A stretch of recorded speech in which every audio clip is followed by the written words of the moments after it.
주변에서 가장 당당한 사람을 떠올려 보세요. 그 사람의 자신감이 어디서 느껴지시나요? 가슴을 펴고 당당히 걸어라. 의식적으로 가슴을 활짝 펴고 생활해 보세요. 곧장 자신감 넘치는 사람으로 달라 보일 겁니다. 가슴 운동은 여러분의 몸을 더 강하고 당당하게 만들어주죠. 더 크고 두꺼운 상체를 위한 걸음을 내디뎌 봅시다. 두꺼워지는 상체 변화를 지켜보며 무엇이든 이룰 수 있는 자신감을 느껴보세요. 특히 가슴은 신체 전면의 역삼각형 라인을 잡아주기 때문에 옷의 핏감이 제대로 살죠. 변화된 상체 라인에 주변 사람들의 반응이 달라질 겁니다.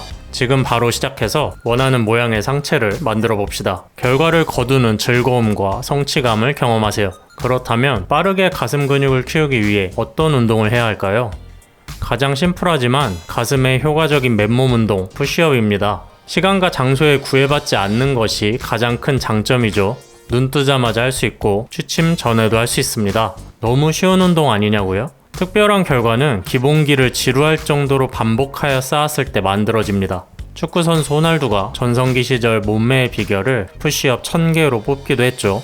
푸시업은 가슴뿐만 아니라 팔, 어깨까지 상체 부위 전반을 자극할 수 있습니다. 코어 근육 단련에도 좋죠.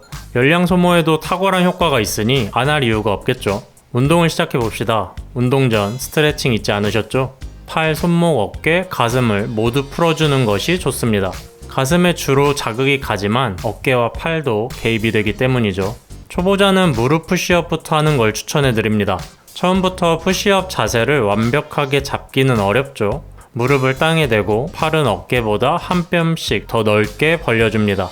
배에 힘을 주면서 천천히 상체를 내려줍니다. 바닥에 가깝게 내려갑니다. 가슴 위쪽이 당기는 느낌이 올 때까지는 내려가야 합니다. 천천히 올라오는 것을 10번 반복해줍니다. 무릎 푸시업이 익숙해졌다면 팔 간격을 조금 좁혀주세요. 운동 강도를 조금 더 높일 수 있습니다. 이것도 익숙해졌다면 땅에 댔던 무릎을 떼고 푸시업을 시작하면 됩니다. 개수를 꾸준히 늘려왔다면 이미 푸시업에 중독되어 있을 겁니다. 자, 본격적으로 가슴을 터트려 봅시다. 푸시업은 손 위치에 따라 자극을 줄 수 있는 가슴 부위가 달라집니다. 팔을 넓히면 바깥쪽 근육, 팔을 좁히면 안쪽 가슴 근육을 키울 수 있죠. 익숙해질 때까지 어깨보다 조금 넓은 정도로 수행해주세요. 어깨는 손목보다 조금 앞쪽 라인에 맞춰주고요. 가슴이 바닥에 닿기 직전까지 내려가면 됩니다. 여기서 한 가지 팁을 드리자면 겨드랑이에 힘을 주어보세요. 가슴이 더 잘 모이는 느낌이 들 겁니다. 팔과 지면은 수직으로, 머리와 발끝은 일직선을 만들어주는 것이 중요합니다. 푸시업을 하다 보면 의외로 손목을 잘 다칩니다. 손목 관절이 90도로 꺾인 상태에서 부하가 걸리기 때문이죠. 그럴 때는 푸시업 발을 사용하는 것이 좋습니다. 주먹을 쥐고 푸시업을 하는 효과가 있죠. 상체를 더 깊게 내릴 수 있습니다. 바닥에서 하는 것보다 가동 범위를 좀 더 넓게 가져갈 수 있는 것이죠. 경사를 주어서 푸시업 효과를 더 극대화할 수 있습니다. 강도를 높여서 부하를 강하게 거는 것이죠. 머리를 다리보다 낮은 곳에 두는 디클라인으로 가봅시다. 하체의 도움을 덜 받게 되어 상체에 걸리는 부하가 커집니다. 의자나 벽을 이용해 보세요. 의자는 뒤로 넘어지지 않게 조심히 해주어야 합니다. 침대 받침 높이가 적당하죠. 발의 높이가 허리보다 높아지면 어깨 운동이 돼버리니 너무 높지 않은 곳에 발을 두도록 하세요. 평평한 바닥에서 푸시업을 할 때와 달라진 가슴 자극의 변화를 느끼는 것이 중요합니다. 운동 속도 조절로도 푸시업 강도를 높일 수 있습니다. 예를 들면 10초 동안 천천히 내려가고 다시 10초를 세며 올라오는 거죠. 정확한 자세를 신경 쓰면서 최대한 천천히 푸시업을 합니다. 10초가 익숙해지면 20초, 20초가 익숙해지면 30초로 더 천천히 해보세요. 내려간 상태에서 정지를 하는 것도 좋습니다. 코어가 활성화되는 힘을 느껴보세요. 꽤 만족스러운 가슴 근육이 되어 있을 겁니다. 꾸준히만 한다면 푸시업, 스쿼트, 풀업만으로도 멋지고 건강한 몸을 만들 수 있습니다. 푸시업만으로는 성에 차지 않는 분들도 계실 겁니다. 그런 분들은 본격적인 기구 운동으로 넘어가면 됩니다. 한 번에 푸시업 30에서 50개 정도가 가능할 때 기구로 넘어가면 좋죠. 벤치프레스와 원리가 유사하기 때문에 푸시업으로 만든 자세가 상당히 도움이 될 거예요. 가장 먼저 벤치프레스를 추천해 드립니다. 평평한 플랫벤치에서 가슴 크기를 키워보세요. 벤치만으로 충분히 큰 가슴 근육을 만들 수 있습니다. 벤치프레스의 기본 개념을 이해하면 좋습니다. 벤치프레스는 부채꼴 모양의 대흉근, 갈비뼈와 날개뼈를 이어주는 소흉근을 주로 자극해요.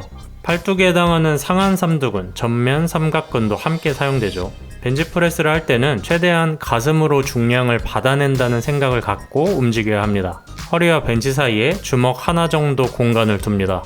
허리를 아치 모양으로 만들어주는 것이죠. 벤치에 닿는 부분은 등 쪽 견갑골입니다. 단단히 고정하시고요.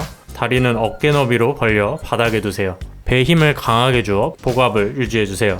어깨 통증이 없는 지점까지 발을 가슴에 최대한 가깝게 내립니다. 손바닥을 통해 가슴으로 전해지는 중력이 느껴져야 합니다. 자극이 가슴으로 집중되어야 하죠. 목 부근으로 내려오면 위험하니 바 위치를 신경 써주세요. 견갑골을 중력 방향으로 누르면서 발을 올린다는 느낌으로 수행하면 됩니다. 펌핑감을 더 원한다면 벤치프레스 세트가 끝난 뒤에 남은 힘을 쥐어짜내어 푸시업으로 마무리를 해주는 것도 좋습니다. 가슴 근육이 크기만 중요한 것은 아닙니다. 넓고 꽉 찬 모양도 중요하죠. 탄탄하고 아름다운 비율의 가슴을 만들려면 윗가슴 운동을 병행해 주어야 합니다. 윗가슴이 발달하여야 상체의 두께감이 느껴집니다. 프레임도 더 넓어 보이게 되죠. 윗가슴 운동을 위해 벤치의 각도를 세워줍니다. 45도 이상으로 가파른 경사에서 수행하면 안 되는 거 아시죠? 윗가슴보다는 어깨 전면 삼각근 운동으로 바뀌기 때문입니다. 그 때문에 윗가슴 운동을 하다가 어깨를 다치는 경우도 많습니다. 일반적으로 30도 정도의 각도로 운동하는 것을 선호하는데요. 하지만 가벼운 무게로 직접 들어보면서 본인에게 적합한 각도를 찾는 것이 더 중요합니다. 벤치프레스는 파트너가 있다고 하면 함께 운동하는 것을 추천해 드립니다. 중량을 빠르게 늘릴 수 있고 무엇보다 무게를 드는 것에 실패했을 때 바로 도와줄 사람이 있는 것이 좋죠. 운동 파트너가 없다면 무게에 깔릴 수도 있겠죠. 그런 순간에 탈출하는 방법에 대해 알려드릴게요. 호흡하면서 바벨을 가랑이 쪽으로 천천히 굴려서 내려줍니다. 상체를 먼저 일으켜 발을 드러내고 탈출하세요. 바벨 균형을 무너뜨려서 한쪽 원판을 먼저 떨어뜨리고 나머지 원판도 떨궈서 탈출하는 방법도 있습니다. 벤치프레스를 하다가 목숨을 잃는 경우도 있어요. 부끄러운 것은 절대 신경 쓰지 말고 살고자 하는 마음으로 탈출해야 합니다. 기껏 운동했는데 근육이 증발한다. 근손실만큼 무서운 것이 없죠. 근손실 방지를 위해 단백질 말고 더 섭취해야 할 게 있을까요? 바로 비타민 D입니다. 비타민 D는 단백질 합성을 촉진하여 근육 세포를 성장시키는 데 도움을 줍니다. 연세가 있으신 분들은 특히 더 신경 써서 비타민 D를 잘 챙기시기 바랍니다.